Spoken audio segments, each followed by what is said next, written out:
What is up, podcast community? My name's Cam King. This is Three Questions Podcast.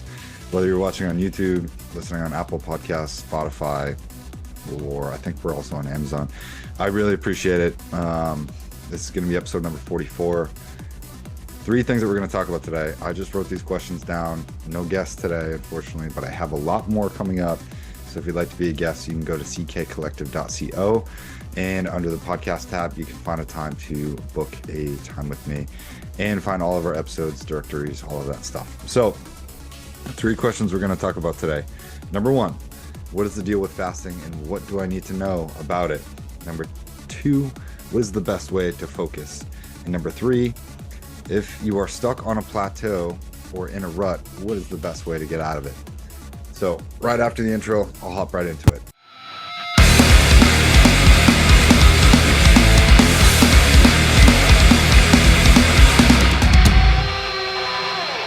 Okay, cool. So welcome back again, Three Questions Podcast, episode number 44. I just listed off the three questions, few admin updates and notes. I was putting all of the Three Questions Podcast YouTube videos on my personal YouTube channel. I've now created a separate one for only Three Questions Podcast. You can also find us on Instagram for 1 minute clips and under on Reels. That is just @_Three Questions Podcast. So go follow us there. Really appreciate it. Like I said, most of these episodes are now going to be focused on having guests. I've done a lot of individual ones, and I'm probably going to dial it back to doing one, max 2 episodes a week. So I really want to space out the content that I am putting out. I feel like I make a bunch of it and then I post it really quick and then it kind of burns out. So I'm going to pace it out to have a longer lifespan here, give myself some breathing room to create new content. And I really appreciate everyone listening. We've been listened to on all 7 continents, which is pretty cool. And a lot more to come. So a lot of really cool guests that I've been speaking to offline, and you'll hear more from them. I think they have even greater insight than I could ever share. So I'm looking forward to that as well. But let's get into question number 1. Okay, question number 1. What is the deal with fasting and what do I need to know? All right. So do not take this as medical or scientific knowledge, but here are all the things that I've learned from my time in medical school and also for just internet research purposes. I tend to consume a lot of content. My girlfriend hates that, but that's another story. So fasting, you need to understand how your body works. I think everyone should get a base knowledge of understanding of anatomy and physiology. And here's what I know about fasting. Fasting is a great way to balance your insulin levels, help you lose weight, and begin a process called autophagy. And autophagy, is the reconstructing of old cellular parts. So it's cellular recycling, if we can think about it that way. And your body consumes different sources of fuel in different ways. Your body prefers carbohydrates, to which your body can only hold 200 grams of carbohydrates at any given time, average size human being about. And then your body turns to fat as a fuel source. Third, it turns to protein as a fuel source. Lastly, it turns to DNA. And if your body's burning DNA, you're on the cusp of death. So that's a bad thing. When your body is breaking down protein for a fuel source, you can get into a process called rhabdomyolysis, which is just where your kidneys are over processing protein and they basically shut down because it doesn't know what to do with it. That can also lead to death and serious injuries. Rhabdo is no joke. The key with fasting is if you're trying to lose weight, you can consume carbohydrates, you can consume fats, you can consume a normal diet. Again, stay away from processed foods. That's just bad in general. But your body primarily consumes carbohydrates and it uses that for energy. If you're over consuming carbohydrates, whether that's bread or rice or yams or quinoa or snacks, chocolate, even simple sugars, your body can use that within a 60-minute to 120-minute window for exercise. So eating before a workout can be really good. Eating before a run can be really good, especially carbs. You want those quick carbs that are easily broken down by your body and used for energy. Where people go wrong, especially in the Western diets, is people will overconsume carbohydrates. And what does your body do when you overconsume carbohydrates? It turns it into fat, right? It puts it into storage and says, hey, we don't need this right now. We're not using this right now. We're burning things just fine. Put this into storage in case we get into a situation later. That is your biology at work. With fasting, your goal should be to switch from a carbohydrate as a fuel source to fat as a fuel source. Fat is like the kerosene, whereas gasoline or lighter fluid could be thought of as carbs. Okay. Kerosene burns longer and slower, okay, than say lighter fluid. So here's the deal. When your body goes from switching from carbohydrates to fat, this process is called keto or ketogenesis, right? And ketones, your body produces ketones. Ketones are actually really good for your heart, but this is the transference of your body going, okay, we don't have carbs. We're going to go to the fat deposits in order to continue to burn fuel. This, if done repeatedly over time, can be really good for your body. Number one, because you go into ketogenesis, which produces ketones, which are good for your heart, and you're burning fat simultaneously. This time period kind of happens in the 12 to 24-hour window, can take as long as 36 hours. And I recommend that people do this no longer than 72 to 96 hours. You can fast for a week, you can fast for a whole month. But if you want to fast consistently, I recommend doing at least a 24 to 48-hour fast. You have to consume a lot of salt and a lot of water while you're doing this. And then you can go back to regularly eating your healthy meals. And this will limit bloating. It will reduce your insulin levels. It will just balance your body out.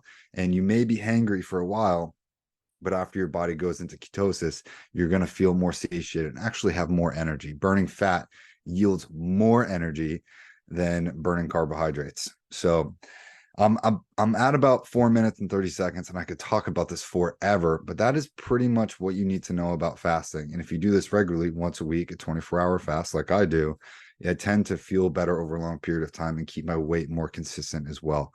Give your body a break from consuming food as its primary function. We don't need to eat 3 times a day, and it is good to take breaks, because when your body takes a break from processing food as its number one priority, it goes into repairing things. This is the autophagy part. It goes into repairing things like your liver, like your kidneys.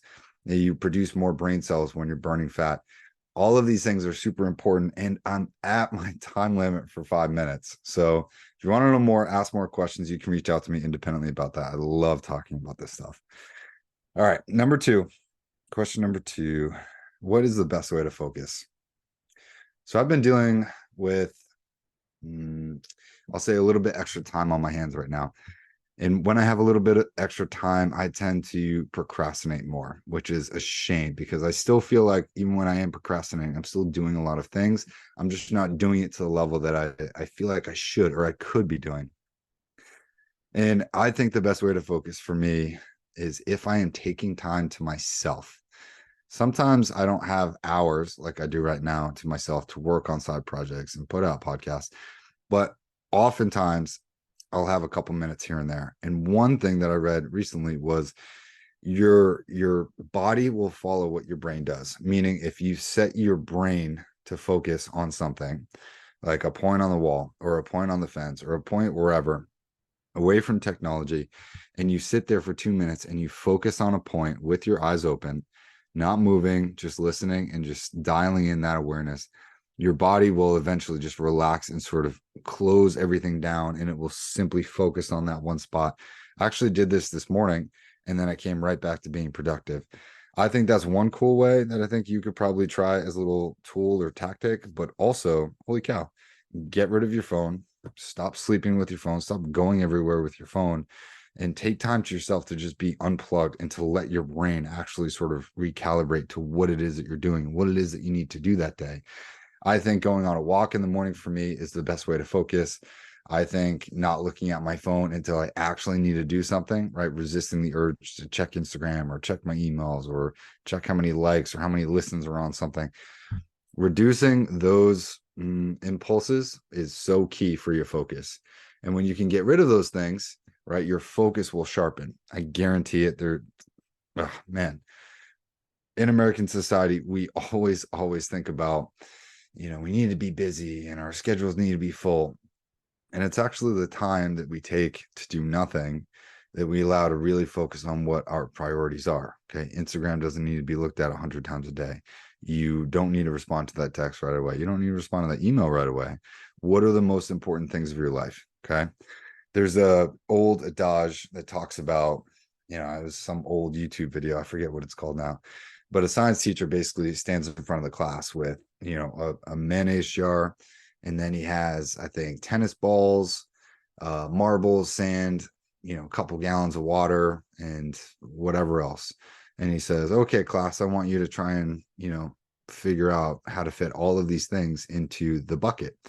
And there's only one correct way to do it, and that's to put the biggest things in the bucket first, right? So first he puts the tennis balls in, then I think he also had golf balls. Then he puts the golf balls in, and then he puts the marbles in, and then he puts the sand in, and then he puts the water in. Any other way around that is completely incorrect. But if you think about that, that's kind of a metaphor for life. If you want to focus, you need to focus on the big things first, and then work your way down like a reverse pyramid. Okay. So first things first, last things last. That's the best way to focus. So if you take a step back from your work, whatever it is that you're doing, and you just go, okay, what's the biggest thing that I need to do today? Do those things first. You're going to have the most energy, the most focus, the most motivation, the most discipline, the most whatever first thing in the morning. Okay. This is how humans naturally are. This is why we typically used to hunt early in the morning. This is why people have really important things in the morning. And however you choose to do this, right? It's actually, I feel like I'm rambling today, but there's two methods, right? There's the farm boy method, and then there's a snowball method. The farm boy method is doing just that, what I described, doing the biggest things and the first things first as early as possible in the morning. The snowball method is really about having a momentum where you do one thing like brush your teeth, and then you meditate, and then you take a cold shower, and then you take that next step, and you gradually work your way to bigger things because you already have the success momentum going for you. Those are really two ways. Whatever way you sort of prefer, think about it, marinate on it, and let me know what you think. But that's really all I got for focus. I'm struggling with that myself. I am not perfect at it, but I think when I really kind of tap into that stuff, I think those are the best ways to actually get stuff done. Okay. I'm at 10 minutes. So let's go on to question number 3 here. Question number 3. What would you do or recommend if you are feeling like you're stuck in a rut or on a plateau? So for me, I also feel like I'm in a little bit of a rut and a plateau right now. I've been kind of dealing with an injury and a surgery that I had less than a month ago. And I feel like it's causing me to be more sedentary or still in my life than I'm probably comfortable with, right? I have a very hard time staying still. I have a very hard time with the stillness. And I think that when I feel this way, when I'm on a rut or a plateau, I have to change my mindset, and I have to do a lot of work to be okay with it. And I have to constantly tell myself, hey, I'm in this rut, I'm on this plateau for a reason. Obviously, my decisions and my process has got me here, right? And whether I'm thinking about any of the 6 pillars that I constantly talk about, that being physically, mentally, emotionally, academically, financially, and spiritually, if I feel like I'm stuck on a plateau or a rut there, it's because there's something I haven't learned yet to get me to the next thing. I haven't met the right person. I haven't had the right opportunity. I am not putting as much effort or focus. I'm not learning in that area. And that's why I feel stuck there. So I thought about this when I was writing this question, and I realized that I have been consuming a lot of content and putting out a lot of stuff on my side projects, which I'm super stoked about. That gives me a lot of energy when I'm working on those things. But I haven't really been reading, and I haven't really been the change that I wish to see for others in my own day-to-day practices. And what does that mean? It means that I'm not really giving back to others. I've been sorely focused on just myself and everything else. And I think that when you put the focus on others and on helping others, intrinsically there's something that happens with the universe where it brings that back to you. It brings the right person back to you, it brings the right opportunity, and it brings success and abundance of opportunities that you wouldn't have if you just focused on yourself. And I do think that there's a time to focus on yourself, and whether I need to go and volunteer more or put myself out there a little more, I need to focus on others right now. And that's part of why I love this podcast. I don't do this podcast for fame. I do this to help my clients. I do this to help people that I meet in my own network, and I do it for self-reflection purposes mostly. But I really think that right now, if you are feeling stuck in a rut or a plateau, number one, accept that there's something that you need to learn right now. Then think about what that is and just slow down, right? If you try to rush yourself out of a rut or a plateau, like think about a car tire stuck in the mud. What happens if you jam on the gas? Your car sinks down, doesn't it? So whether you need to stop, shut off the engine, go in the woods and find a stick or find something else to lift you up, you need to shift your path. You need to shift your thinking, and you need to think about someone else, right? So think about someone else. Think about, seek out a mentor, seek out a parent or a friend, and then find some way to help those other people, because you're not the only one with problems. You're not the only one that's stuck on a rut or stuck on a plateau. But trying to rush out of it will only bury you deeper in that rut or keep you on that plateau for longer. And there's no foolproof way to really get out of a rut. But I'll tell you what, if you keep going and you stay consistent on whatever it is that you're doing, you just might succeed. But if you quit and you stop on that side project, or you stop doing a podcast, or you stop making YouTube videos, or you stop doing whatever, I can guarantee you that you're going to fail. Okay. And that was a parceled quote from Seth Rogen, who I saw a clip about, and he talks about why people succeed and why people don't. And he said, I really don't know. He said, some people succeed simply because they never quit. And other people definitely don't succeed because they quit. And I think about that. I've been thinking about that a lot lately. So whatever it is that you're doing, try to stay consistent, try to stay disciplined, understand that success doesn't happen overnight. Think about Ian McKellen. Have you ever heard about Ian McKellen before he was like 65 years old? Of course not. But then all of a sudden he's Magneto. And then all of a sudden he's Gandalf in Lord of the Rings. And now he's one of the most famous people of Earth. Okay.